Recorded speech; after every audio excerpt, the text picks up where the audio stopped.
Hello everyone, welcome to my channel. आज Rajyoga meditation का दूसरा दिन है, जिसका ये दूसरा पार्ट है। मैंने पहला पार्ट बना दिया है, उसको भी ज़रूर देखें और सुनें। आज के वीडियो में हम राजयोगा कैसे करते हैं ये सीखेंगे और समझेंगे भी। पहले हम जानते हैं अपने से निकलने वाली वाइब्रेशन और रेस के बारे में। इसको हम उदाहरण से समझते हैं। जैसे एक लड़का एक लड़की का पीछा कर रहा होता है, तो लड़की उसको नहीं देख पाती, फिर भी वो जान जाती है कि कोई उसका पीछा कर रहा है। कारण लड़के से निकलने वाली वाइब्रेशन लड़की से टकराती है और उसको आभास हो जाता है। इसी तरह हमारे जीवन में बहुत सारी ऐसी घटनाएं होती हैं जिससे हमें ये पता चलता है कि और हमें आभास होता है इस वाइब्रेशंस के बारे में, रेस के बारे में। तो वाइब्रेशन और रेस क्या है? वाइब्रेशन और रेस एक एनर्जी होती है जो ना बनाई जा सकती है ना ही मिटाई जा सकती है। बस उसको एक एनर्जी से दूसरे एनर्जी में हम बदल सकते हैं और एक जगह से दूसरे जगह उसको भेज सकते हैं। इसलिए हमारे अंदर से जो रेज़ निकलती है वो एक जगह से दूसरी जगह जाती है। ये रेज़ जो है, ये वाइब्रेशंस जो है, वो पॉजिटिव और नेगेटिव भी हो सकती है। तो आज हमें मन की शक्तियों को कैसे बढ़ाना है, इस राजयोग को सीखकर ये आज हम समझेंगे। मन को शक्तिवान से जोड़ के हम उसकी शक्तियों को बढ़ा सकते हैं। उस सर्वशक्तिवान से जोड़ के, उस परमपिता से जोड़ के। तो ये कैसे होगा, ये हम आपको बताते हैं। भगवान से पावर कैसे लेना है राजयोग में, उनसे सुख और शांति कैसे लेनी है। मांगकर नहीं लेनी है कि प्रभु हमें शांति दो, हमें सुख दो। मांगना नहीं है। मांगना नहीं है तो हम उनसे कैसे लेंगे? उदाहरण के लिए मान लेते हैं कि आसमान में सूरज कहीं ना कहीं तो चमक रहा होता है। हम अपनी बुद्धि के नेत्र से उसे विजुअलाइज करें, उसको देखने की कोशिश करें। तो हमारे मन में, हमारी बुद्धि के नेत्र से उसे हम देखने लगें तो क्या होगा? मनोविज्ञान का बहुत ही सुंदर सिद्धांत है। जिस भी चीज़ को या व्यक्ति को हम देखते हैं उससे हमारा कांटेक्ट हो जाता है, एनर्जेटिक कांटेक्ट हो जाता है। सोचिए, आपके बच्चे घर में हैं और आप यहाँ बैठकर अपने बच्चे को देखें तो देख सकते हैं ना। जैसे आपने अपनी बुद्धि से उसे देखा तो उसे आपका कांटेक्ट हो गया और उसकी एनर्जी आपको आने लगी और आपकी एनर्जी भी उस तक जाने लगी। जैसे सूरज को देखें तो अपनी बुद्धि में अगर आप उसे देखें तो उसकी एनर्जी भी आपको आने लगेगी। ये एक बहुत ही सुंदर सिद्धांत है। इस सिद्धांत के आधार से हम दूसरों तक शांति भी भेज सकते हैं। परमात्मा के स्वरूप को जब हम देखते हैं, उस महाज्योति को जो बहुत सूक्ष्म है, उसे जैसे ही हम अपने बुद्धि से देखेंगे तो उससे हमारा कांटेक्ट हो जाएगा, उसकी एनर्जी हमको आने लगेगी तुरंत। जितनी देर तक कोई परमात्मा के स्वरूप पर अपना बुद्धि स्थिर कर देते हैं, उसकी शक्तियाँ, उसकी शांति, पवित्रता, सुख उनमें आने लगती हैं। ये एक बहुत सुंदर सिद्धांत है। आप सब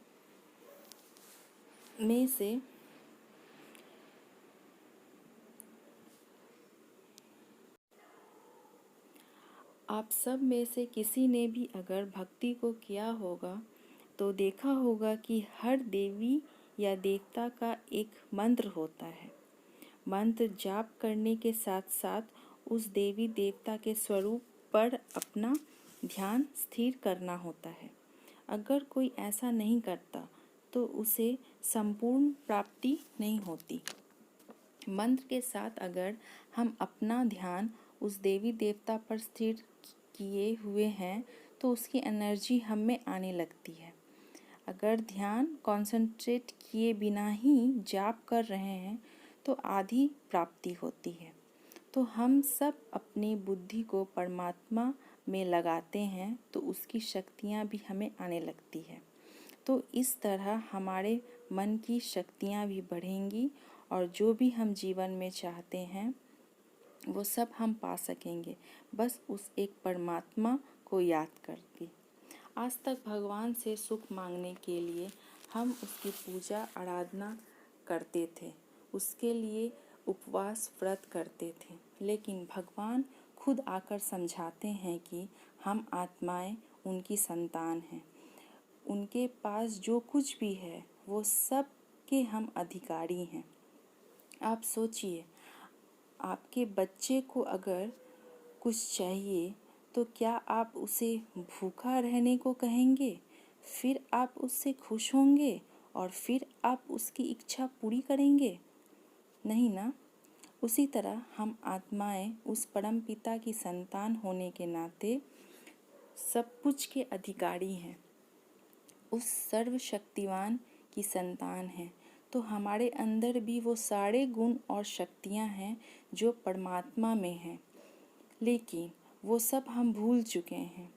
एक जन्म से दूसरे जन्म लेते लेते आत्मा पर कर्मों के लेयर्स चढ़ते गए और हम आत्माएं जो परमात्मा की संतान हैं ये भूल गईं।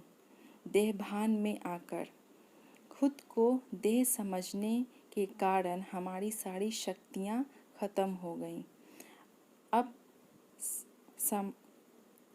समय है उस सब गुणों और शक्तियों को वापस खुद में भरने का, उस भगवान को याद करने का।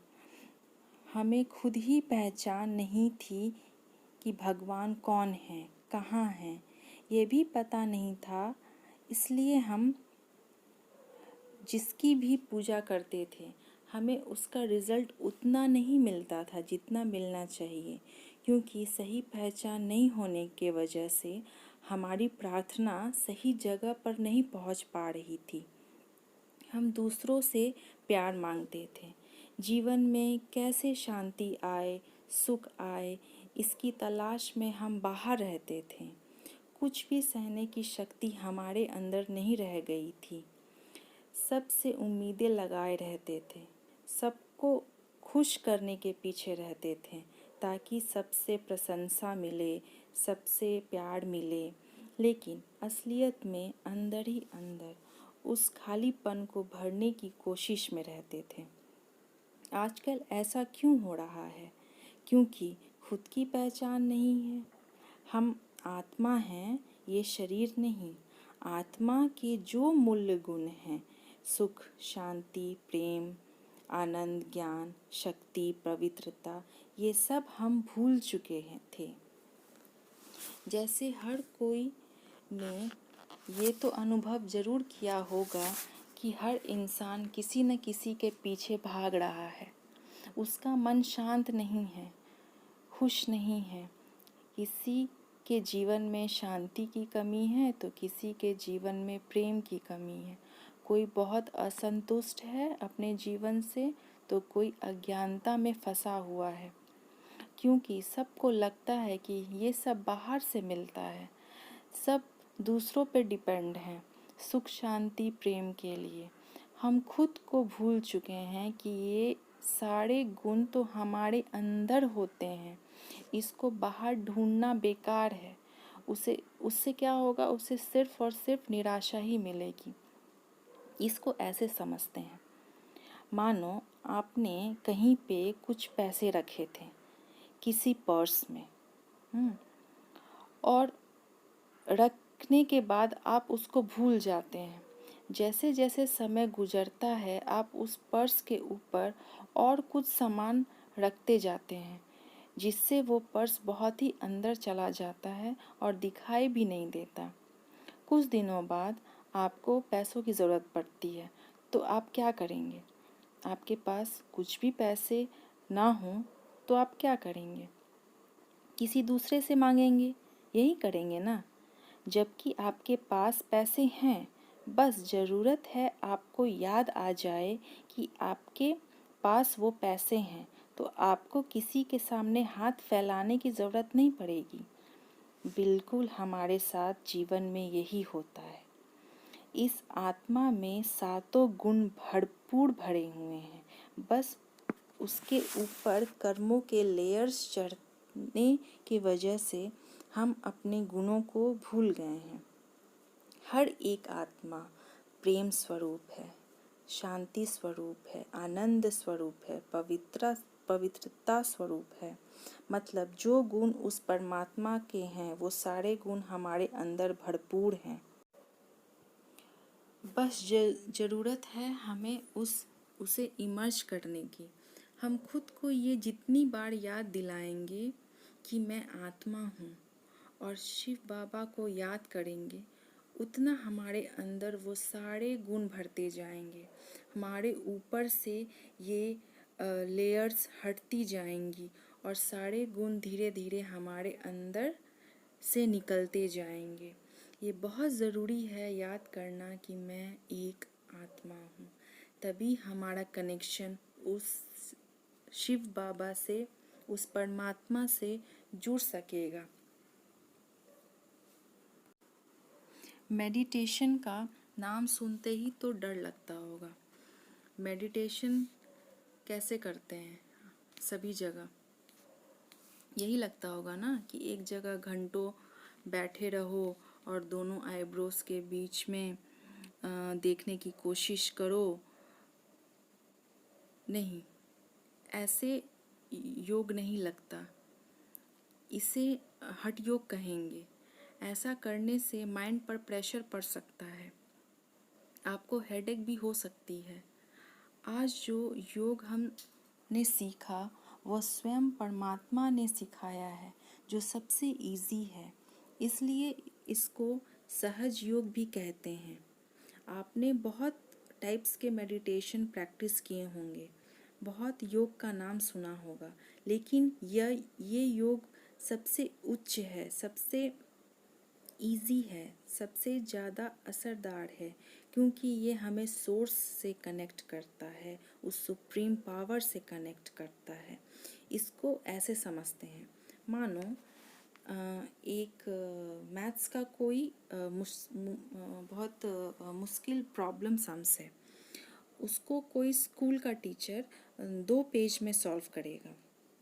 कोई सीनियर टीचर होंगे तो उसे 1 पेज में ही कर देंगे, लेकिन अगर कोई मैथमेटिक्स का प्रोफेसर होगा तो वो 3 से 4 स्टेप में ही इसे सॉल्व कर देगा। तो वो सबसे इजी वे में करेंगे जो बाकी टीचर्स नहीं कर पाए होंगे। योग भी उसी प्रकार का है। शिव बाबा सबसे इजी और असरदार योग सिखाते हैं, जिसमें कोई मेहनत नहीं लगती। शिव बाबा कहते हैं, खुद को आत्मा समझकर मुझे याद करो, शरीर नहीं आत्मा समझो, तब भी आत्मा का कनेक्शन परमात्मा से लग सकेगा। जैसे आत्मा ज्योति बिंदु है, वैसे ही परमात्मा भी ज्योति बिंदु है। मेहनत नहीं करनी है। जैसे किसी से प्रेम होता है तो क्या उससे याद करने की मेहनत करनी होती है? नहीं ना। उससे दिल का कनेक्शन होता है, तो ऑटोमेटिकली मन उसको याद करता है। उससे दिल ही दिल में सारा दिन बातें करते रहता है। प्रेम में कोई मेहनत नहीं लगती और जिससे प्रेम हो उसके लिए कुछ भी करने में कोई भी मेहनत नहीं लगती। उदाहरण में आप समझ सकते हैं एक माँ का उसके बच्चे से जो प्रेम होता है। मैं अपने आने वाले वीडियो में आपको राजयोग के बाकी लेसन्स को बताऊंगी। इसके लिए मेरे चैनल को देखते रहें। Thank you.